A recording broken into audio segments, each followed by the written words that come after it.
তো আজকে একটি নতুন ইন্ডিকেটর নিয়ে আলোচনা করব, যে ইন্ডিকেটরটি আমার কাছে খুব ভালো লেগেছে। এখানে এই ইন্ডিকেটরটি দেখে যদি ট্রেডিং করা যায় সেক্ষেত্রে এই সপ্তাহে খুব ভালো একটা প্রফিটের আশা করা যায়।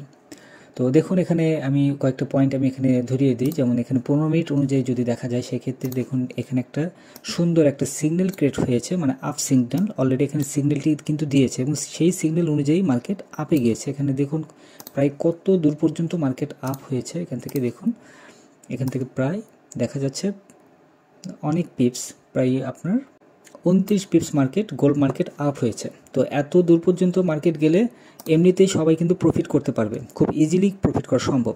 এবং সেম জিনিসটা দেখুন এই পজিশনটাতে, দেখুন এখানে কিন্তু দেখা যাচ্ছে যে পজিশনে সেল এন্ট্রিটা, সেল সিগন্যালটা দিয়েছে সেখান থেকে মার্কেট দেখুন এখান থেকে কত দূর পর্যন্ত মার্কেট আসছে। এখান থেকে প্রায় 35 পিপস মার্কেট ডাউন হয়েছে নিউজ টাইমে।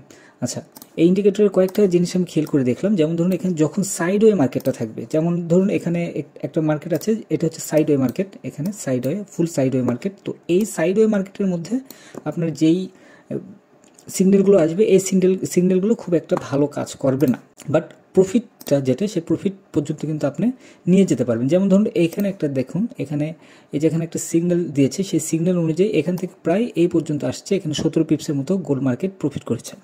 এবং এখানে আরেকটা পয়েন্ট দেখুন, এই যে এই পজিশন থেকে এখানে সিগন্যালটি ক্রিয়েট হয়েছে, এখান থেকে প্রায় দেখুন, এখানে আমি দেখাই, এখান থেকে ধরলে দেখা যাবে এখানেও প্রায় 17 পিপসের মতো প্রফিট হয়েছে। তবে কিছু কিছু জায়গায় মানে খুব অল্প কিছু সময় আছে, অল্প কিছু জায়গা আছে যেখানে আপনার এসএলটি হয়তো হিট করতে পারে, বাট ম্যাক্সিমাম জায়গাগুলোতে কিন্তু এসএল হিট করবে না। যেমন ধরুন এই যে এখানে দেখুন, এখানে অ্যারো যেই চিহ্নটা চলে আসছে, সিগন্যালটা আসছে, এই সিগন্যালের এখানে যদি আপনারা এসএলটি বসিয়ে দেন সেক্ষেত্রে দেখা যাবে এই যে নিচের যেই এই ক্যান্ডেলগুলো আছে, এই ক্যান্ডেলের থেকে কিন্তু মার্কেট নিচে চলে আসছে। যখন মার্কেট কোনো একটা এন্ট্রি যখন দিবেন, এন্ট্রি দেওয়ার পরে যখন দেখবেন যে ওই এন্ট্রিটা প্রফিটের দিকে যাচ্ছে, তখন এসএলটি আপনার টেনে দিবেন। যেমন ধরুন এসএলটি যদি আপনার এই পজিশনে যদি এসএলটি থাকে, এখানে যে পজিশনটা আছে ইন্ডিকেটরের পিছে, তো এই পজিশনে এসএল থাকলে আপনার এই মার্কেটে যখন প্রফিটের দিকে চলে আসবে, আপনার ধরুন এন্ট্রি পয়েন্ট আপনার এই পজিশনে, জাস্ট ওইখান থেকে মার্কেট যখন প্রফিটে যাবে আপনি এসএলটি টেনে দিয়ে রাখবেন।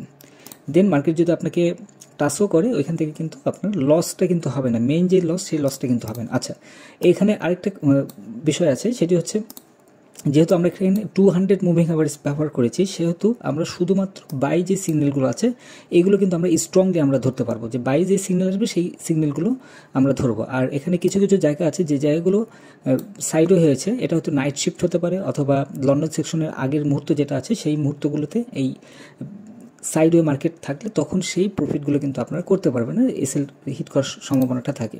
তো আমাদের আগে দেখতে হবে আমাদের যেই টাইম ফ্রেম, যেটা আমরা কোন টাইম ফ্রেমে আমরা কাজ করব। দেখুন এখানে আরেকটা সিগন্যাল এখানে ক্রিয়েট করছি, ম্যাক্সিমাম সিগন্যালগুলো কিন্তু দেখুন এর প্রফিটের দিকে গিয়েছে, এবং একদম লং টার্ম অনেক লম্বা কিন্তু আপনার পিপস কিন্তু এখানে প্রফিটে চলে আসছে। দেখুন এখান থেকে কত দূর পর্যন্ত গিয়েছে, এখান থেকে প্রায় 43 পিপস পর্যন্ত মার্কেট আপ হয়েছে। তো এই বিষয়গুলো আমাদের খেয়াল করতে হবে।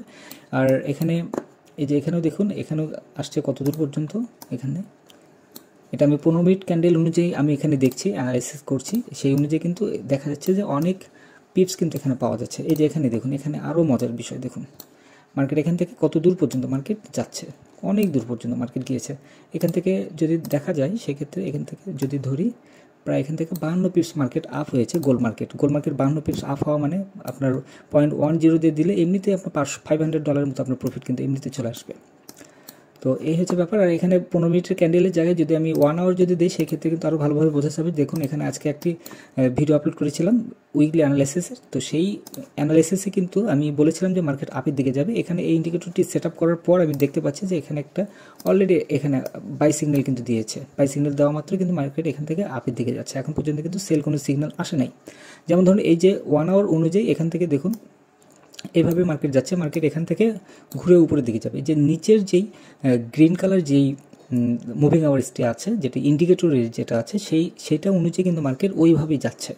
এখানে অলরেডি একটা সিগন্যাল কিন্তু ক্রিয়েট করেই ফেলেছে, এবং যেহেতু সিগন্যালটি ক্রিয়েট করেছে সেহেতু এখানে ফুল আপ ট্রেন্ডটা স্ট্রং হয়ে আছে। মার্কেট যদি নিচেও আসে তারপরে কিন্তু আপ ট্রেন্ডটা একদম স্ট্রং থাকবে। দেখুন এখানে এই সিগন্যালটি এই ইন্ডিকেটর দেখুন কয়েকটা জিনিস এখানে খেয়াল করেছে, আপনারা খেয়াল করে দেখুন এখানে এই যে এখান থেকে নিচের থেকে একটা স্পাইক মেরেছে, দেখুন খেয়াল করে দেখুন স্পাইক দিয়েছে, নিচের থেকে যে স্পাইক দিয়েছে এ কিন্তু মানে ওর সিগন্যালটা কিন্তু চেঞ্জ করে নাই, মানে কোনো প্রকার রিপেইন করেনি। যদি রিপেইন করতো তাহলে কিন্তু একটু সিদ্ধান্তহীনতার মধ্যে ভুগতেন, এটা কোনো প্রকার রিপেইন করেনি। এই যে উপর থেকে যে দেখুন একটা সিগন্যাল আসছে, মানে স্পাইক করেছে, স্পাইক করার মাত্রই এই ক্যান্ডেলটা কিন্তু এখানে তৈরি হয়েছে এবং তার পাশে একটু দেখেন এখানে একটা ক্যান্ডেল তৈরি হয়েছে। এই ক্যান্ডেল অনুযায়ী কিন্তু হিসেবে মার্কেট ডাউনের দিকে চলে আসার কথা, বাট এখানে কিন্তু ডাউনের দিকে আসে না। এখানে পিনবার তৈরি করেছে, তারপরে মার্কেট ডাউনে আসেনি, মার্কেট আপের দিকে স্ট্রং অবস্থায় আছে। এটার মূল কারণটি হচ্ছে এখানে 1 আওয়ার হিসেবে এখানে একটা সিগন্যাল, গ্রিন কালার সিগন্যাল আসছে এবং 15 মিনিট ক্যান্ডেল অনুযায়ী এখানে গ্রিন কালার সিগন্যাল এখনও স্টেবল আছে, এখন পর্যন্ত এখানে স্টেবল আছে, যার কারণে মার্কেট আপের দিকে চলে যাচ্ছে। তো এই ইন্ডিকেটরটি খুব পাওয়ারফুল ইন্ডিকেটরটি আমার কাছে খুব ভালো লেগেছে, যার কারণে আমি আপনাদের সাথে ইন্ডিকেটরটি শেয়ার করলাম। তো আশা করি বুঝতে পেরেছেন। ইন্ডিকেটরের ডাউনলোডের লিঙ্ক ভিডিও ডিসক্রিপশনে দেওয়া থাকবে। আর ভিডিওটি যদি ভালো লেগে থাকে তাহলে অবশ্যই কমেন্ট করবেন এবং লাইক করতে ভুলবেন না।